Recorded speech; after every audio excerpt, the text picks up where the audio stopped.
kayo po ay dadalhin namin sa aming opisina sa Imus Cavite para po ito ay i-record po. Kasama po ng mga nagpabook po sa inyo.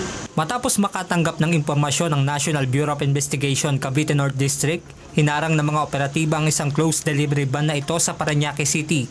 Bunsod ito sa natanggap ng NBI na ulat na umano'y pagbebenta at distribusyon ng vaporized nicotine and non-nicotine products tulad ng vape.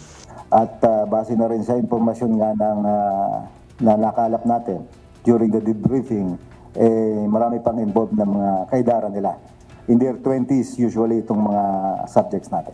Sa naturang operasyon, nakasabat ang NBI ng nasa 49 master case na naglalaman ng nasa 8,200 pieces na vape pod at 1,600 pieces ng vape device na nagkakalaga ng 3.9 million pesos.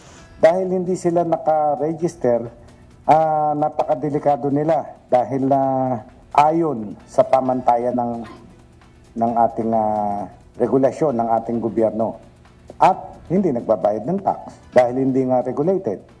Ayon sa NBI, online transaction ng kalakaran ng mga suspect sa pagbebenta ng vape products.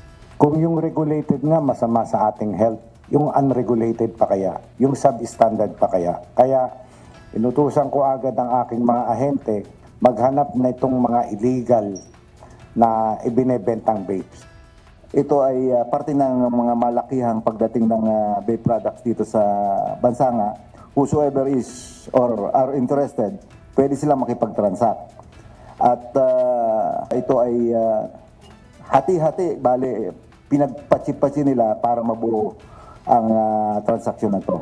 So, kahit sinong interesado na bumili, ay willing silang makipag-transact for the right price.